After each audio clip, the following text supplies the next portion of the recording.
ಸ್ನೇಹಿತರೆ, ಇವತ್ತಿನ ಈ ವಿಡಿಯೋದಲ್ಲಿ ಹಸಿ ಬಟಾಣಿ ಹಾಗೆ ಆಲೂಗೆಡ್ಡೆನು ಯಾವ ರೀತಿ ಸೊಗಸಾದಂತ ರುಚಿಕರವಾದಂತ ಜೊತೆಗೆ ಖಾರವಾಗಿರತಕ್ಕಂತ ಗ್ರೇವಿನ ಮಾಡೋದು ಅಂತ ತಿಳಿಸ್ಕೊಡ್ತಾ ಇದೀವಿ. ಖಂಡಿತ ಕಡಿಮೆ ಪದಾರ್ಥಗಳನ್ನು ಉಪಯೋಗಿಸಿ ಬಹಳ ರುಚಿಯಾಗಿ ಮಾಡಬಹುದಾದಂತ ರೆಸಿಪಿ ಇದು. ಹಾಗಿದ್ರೆ ಬನ್ನಿ, ಈ ರೀತಿಯಾದಂತ ಗ್ರೇವಿ ಮಾಡೋದಕ್ಕೆ ಏನೆಲ್ಲ ಪದಾರ್ಥಗಳು ಬೇಕು ಹಾಗೆ ತಯಾರು ಮಾಡ್ತಕ್ಕಂಥ ವಿಧಾನ ಹೇಗೆ ಅಂತ ಈಗ ನೀವು ನೋಡ್ಕೊಳ್ಳೋರಂತೆ. ಈಗ ಮೊದಲಿಗೆ ಒಂದು ಮಿಕ್ಸಿ ಜಾರ್ನ ತಗೊಂಡು ಮಿಕ್ಸಿ ಜಾರ್ಗೆ 10 ನಿಮಿಷಗಳ ಕಾಲ ನೀರಲ್ಲಿ ನೆನೆಸಿದಂತ 4 ಬ್ಯಾಡಗಿ ಮೆಣಸಿನಕಾಯಿನ ಹಾಕಿ ಜೊತೆಗೆ 2 ಟೊಮೆಟೊ ಹಣ್ಣನ್ನ ಈ ರೀತಿ ಚಿಕ್ಕದಾಗಿ ಕಟ್ ಮಾಡಿ ಬಳಸ್ತಾ ಇರ್ತಕ್ಕಂಥದ್ದು. ನಾವಿಲ್ಲಿ ಟೊಮೆಟೊ ಪ್ಯೂರಿನ ರೆಡಿ ಮಾಡ್ಕೊಳ್ತಾ ಇರ್ತಕ್ಕಂಥದ್ದು. ನೀರನ್ನು ಹಾಕಿ ಹಾಗೆ ಟೊಮೆಟೊ ಹಣ್ಣನ್ನು ರುಬ್ಬಬೇಕು. ಟೊಮೆಟೊ ಹಣ್ಣಿನ ಜೊತೆಗೇನೆ ಮೆಣಸಿನಕಾಯಿನ ಹಾಕಿ ರುಬ್ಬಬೇಕಾಗುತ್ತೆ. ಅದಕ್ಕೋಸ್ಕರ ಮೆಣಸಿನಕಾಯಿನ ನೆನೆಸಿರ್ತಕ್ಕಂಥದ್ದು. ನೋಡಿ, ಟೊಮೆಟೊ ಹಣ್ಣು ಮತ್ತೆ ಬ್ಯಾಡಗಿ ಮೆಣಸಿನಕಾಯಿನ ಈ ಒಂದು ಹದಕ್ಕೆ ಬಹಳ ನುಣ್ಣಗೆ ರುಬ್ಬಿರ್ತಕ್ಕಂಥದ್ದು, ಅದು ನೀರನ್ನ ಹಾಕದೆ ರುಬ್ಬಿರ್ತಕ್ಕಂಥದ್ದು.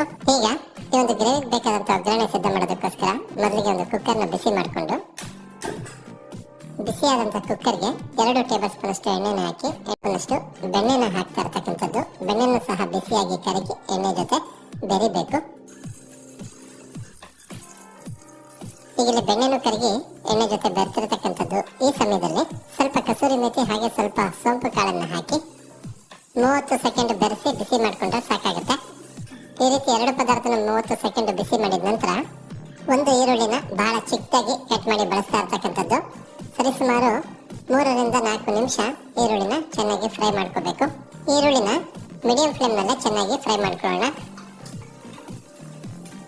ನೋಡಿ, ಸರಿಸುಮಾರು 3 ರಿಂದ 4 ನಿಮಿಷ ಮೀಡಿಯಂ ಫ್ಲೇಮ್ ನಲ್ಲಿ ಈರುಳ್ಳಿನ ಬಹಳ ಚೆನ್ನಾಗಿ ಎಣ್ಣೆ ಮತ್ತೆ ಬೆಣ್ಣೆನಲ್ಲಿ ಫ್ರೈ ಮಾಡಾಯಿತು. ಈ ಸಮಯದಲ್ಲಿ ಶುಂಠಿ ಬೆಳ್ಳುಳ್ಳಿ ಪೇಸ್ಟ್ ಅನ್ನು ಹಾಕಿ 30 ಸೆಕೆಂಡ್ ಶುಂಠಿ ಬೆಳ್ಳುಳ್ಳಿ ಪೇಸ್ಟ್ ಅನ್ನು ಚೆನ್ನಾಗಿ ಫ್ರೈ ಮಾಡ್ಕೋಬೇಕಾಗತ್ತೆ.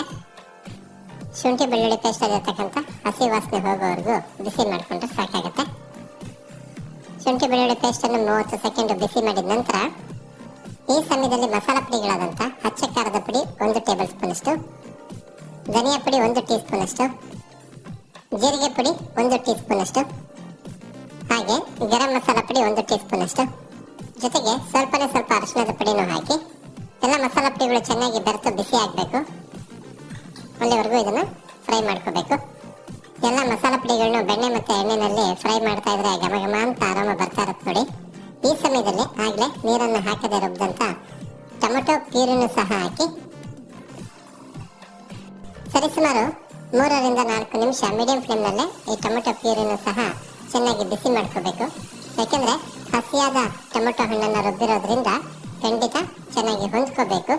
ಈ ಒಂದು ಮಸಾಲಾ ಪೇಸ್ಟ್ ಅಲ್ಲೇ ತಮಗೆ ಗೊತ್ತಾಗ್ತಾ ಇರ್ಬೋದು ಗ್ರೇವಿ ಯಾವದಕ್ಕೆ ಸ್ಪೈಸಿಯಾಗಿ ಅಂದ್ರೆ ಖಾರವಾಗಿ ರುಚಿಯಾಗಿರುತ್ತೆ ಅಂತ. ಈಗ ಇಲ್ಲಿ ಟೊಮೆಟೊ ಪ್ಯೂರಿನ ಹಾಕಾದ ನಂತರ ಬಹಳ ಚೆನ್ನಾಗಿ ಫ್ರೈ ಮಾಡಿರ್ತಕ್ಕಂಥದ್ದು ತಾವು ನೋಡ್ತಾ ಇರ್ಬೋದು. ಚೆನ್ನಾಗಿ ಫ್ರೈ ಆಗಿ ಎಣ್ಣೆ ತೇಲ್ ಬರ್ತಾ ಇದೆ. ಈ ಒಂದು ಹದದವರೆಗೂ ಫ್ರೈ ಮಾಡ್ಕೊಂಡ್ರೆ ಸಾಕಾಗುತ್ತೆ. ನಂತರ ಈಗ ಸರಿಸುಮಾರು 1 ಕಪ್ ಅಳತೆಯ ಹಸಿ ಬಟಾಣಿನ ಹಾಕ್ತಾ ಇರ್ತಕ್ಕಂಥದ್ದು ನೀಟಾಗಿ ತೊಳೆದು, ಹಾಗೆ ತಾವಿಲ್ಲಿ ನೋಡ್ತಾ ಇರ್ಬೋದು 2 ಆಲೂಗಡ್ಡೆಗಳನ್ನ ನೀಟಾಗಿ ಸಿಪ್ಪೆ ತೆಗೆದು ಈ ಒಂದು ಸೈಜ್ ಅಲ್ಲಿ ಕಟ್ ಮಾಡಿ ನೀರ್ಗೆ ಹಾಕಿರ್ತಕ್ಕಂಥದ್ದು. ಯಾವಾಗ ನೀವು ಕುಕ್ಕರ್ಗೆ ಹಾಕ್ತೀರಾ ಆಗ ನೀರಿಂದ ಬೇರ್ಪಡಿಸಿ ಬರೀ ಆಲೂಗಡ್ಡೆ ಹಾಕ್ಬೇಕಾಗತ್ತೆ. ಆಲೂಗಡ್ಡೆನ ಹಾಕಾದ ನಂತರ ರುಚಿಗೆ ತಕ್ಕಷ್ಟು ಉಪ್ಪನ್ನು ಹಾಕಿ ನಂತರ ಈಗ ಇಲ್ಲಿ 1/2 ಕಪ್ ಅಳತೆಯ ನೀರನ್ನ ಬಳಸ್ತಾ ಇರ್ತಕ್ಕಂಥದ್ದು. ಸರಿಸುಮಾರು 150 ರಿಂದ 200 ml ನೀರನ್ನ ಬಳಸಬಹುದು. ಈಗ ಉಪ್ಪು, ನೀರು, ಆಲೂಗಡ್ಡೆ, ಬಟಾಣಿ ಎಲ್ಲ ಚೆನ್ನಾಗಿ ಬೆರೆಯೋ ಹಾಗೆ ಮಿಕ್ಸ್ ಮಾಡ್ಕೋಬೇಕು. ಹೀಗಿಲ್ಲಿ ಈ ಒಂದು ಗ್ರೇವಿಗೆ ಬೇಕಾದಂತ ಎಲ್ಲ ಪದಾರ್ಥನೂ ಕುಕ್ಕರ್ಗೆ ಹಾಕಾಯಿತು. ಬಹಳ ಕಡಿಮೆ ಪದಾರ್ಥಗಳನ್ನ ಉಪಯೋಗಿಸಿ ಅಷ್ಟೇ ರುಚಿಕರವಾಗಿ ಅಷ್ಟೇ ಬೇಗ ಮಾಡಬಹುದಾದಂತ ಗ್ರೇವಿ ರೆಸಿಪಿ ಇದು. ನೀವು ಬೇಕಿದ್ರೆ ನೀರನ್ನು ಹಾಕಿ ಒಮ್ಮೆ ಮಿಕ್ಸ್ ಮಾಡಿದ ನಂತರ ಗ್ರೇವಿ ಯಾವ ಹದಕ್ಕೆ ಬರುತ್ತೆ ಅಂತ ಥಿಂಕ್ ಮಾಡಿ ಮತ್ತೆ ಬೇಕಿದ್ರೆ ಸ್ವಲ್ಪ ನೀರನ್ನು ಹಾಕಿ ಮಿಕ್ಸ್ ಮಾಡ್ಕೋಬಹುದು. ಈಗ ಕುಕ್ಕರ್ ಲಿಡ್ ಅನ್ನು ಮುಚ್ಚಿ 2 ವಿಸಲ್ ಕೂಗಿಸಿದ್ರೆ ಸಾಕಾಗುತ್ತೆ.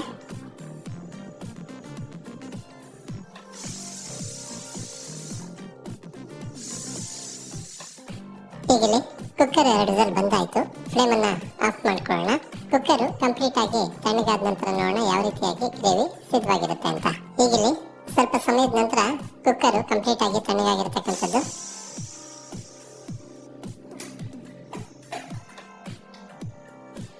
ಹಾಗೆ ತಾವಿಲ್ಲಿ ನೋಡ್ತಾ ಇರ್ಬೋದು ಬಿಸಿ ಬಿಸಿಯಾಗಿ ಗ್ರೇವಿ ಸಿದ್ಧವಾಗಿರ್ತಕ್ಕಂಥದ್ದು.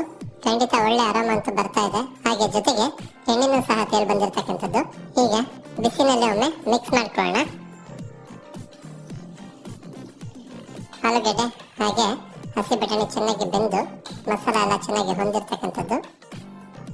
ಈಗ ಗ್ರೇವಿ ರುಚಿ ಮತ್ತಷ್ಟು ಹೆಚ್ಚು ಮಾಡೋದಕ್ಕೋಸ್ಕರ ಒಂದು 4 ಆಲೂಗಡ್ಡೆನ ಮ್ಯಾಶ್ ಮಾಡಿಕೊಂಡು ಮಿಕ್ಸ್ ಮಾಡಿಕೊಂಡ್ರೆ ಸಾಕಾಗುತ್ತೆ. ಆಗ ಗ್ರೇವಿ ಗಟ್ಟಿ ಆಗುತ್ತೆ ಮತ್ತೆ ರುಚಿನೂ ಸಹ ತುಂಬಾ ಚೆನ್ನಾಗಿರುತ್ತೆ. ಆಲೂಗಡ್ಡೆನ ಮ್ಯಾಶ್ ಮಾಡಿ ಮಿಕ್ಸ್ ಮಾಡಿದ ನಂತರ ತಾವೆಲ್ಲ ನೋಡ್ತಾ ಇರ್ಬೋದು ಬಿಸಿ ಬಿಸಿಯಾಗಿ ಹಸಿ ಬಟಾಣಿ ಆಗಿ ಆಲೂಗಡ್ಡೆಯ ಗ್ರೇವಿ ಸೂಪರ್ ಆಗಿ ಸಿದ್ಧವಾಗಿರ್ತಕ್ಕಂಥದ್ದು. ರೋಟಿ, ಚಪಾತಿ, ಪೂರಿ, ದೋಸೆ ಎಲ್ಲದಕ್ಕೂ ಬಹಳ ಚೆನ್ನಾಗಿ ಹೊಂದ್ಕೊಳ್ತಕ್ಕಂಥ ಗ್ರೇವಿ ಇದು. ಖಂಡಿತ ನೀವು ನಿಮ್ಮ ಮನೆಗಳಲ್ಲಿ ಒಮ್ಮೆ ಆದರೂ ಈ ರೀತಿಯಾದಂಥ ಗ್ರೇವಿನ ಮಾಡಿ ರುಚಿ ನೋಡಿ ಅಂತ ಹೇಳ್ತಾ, ಹಾಗಿದ್ರೆ ಇವತ್ತಿನ ವಿಡಿಯೋದಲ್ಲಿ ನಾವು ಮಾಡಿ ತಿಳಿಸಂತ ಹಸಿ ಬಟಾಣಿ ಹಾಗೆ ಆಲೂಗಡ್ಡೆಯ ಗ್ರೇವಿ ತಮಗೆಲ್ಲರಿಗೂ ಇಷ್ಟ ಆಗಿದೆ ಅಂತ ತಿಳ್ಕೊಂಡಿದ್ದೀನಿ. ಇಷ್ಟ ಆಗಿದ್ರೆ ವಿಡಿಯೋಗೊಂದು ಲೈಕ್ ಮಾಡಿ, ಹಾಗೆ ಈ ರೆಸಿಪಿ ಬಗ್ಗೆ ತಮಗಿರ್ತಕ್ಕಂಥ ಅನಿಸಿಕೆ ಅಭಿಪ್ರಾಯನ ತಿಳಿಸೋದನ್ನ ಮರಿಬೇಡಿ. ಎಲ್ಲದಕ್ಕಿಂತ ಹೆಚ್ಚಾಗಿ ಈ ವಿಡಿಯೋನ ಮತ್ತೊಬ್ಬರಿಗೂ ಹೆಲ್ಪ್ ಆಗೋ ಹಾಗೆ ಶೇರ್ ಮಾಡಿ ಅಂತ ಹೇಳ್ತಾ ತಮಗೆಲ್ಲರಿಗೂ ಧನ್ಯವಾದ ತಿಳಿಸ್ತಾ ಇದ್ದೀವಿ. ಮತ್ತೊಂದು ಹೊಸ ವಿಡಿಯೋದಲ್ಲಿ ಹೊಸ ರೆಸಿಪಿ ಜೊತೆ ತಮ್ಮನ್ನ ಭೇಟಿ ಮಾಡ್ತೀವಿ. ಅಲ್ಲಿವರೆಗೂ ನಮಸ್ಕಾರ ವೀಕ್ಷಕರೇ.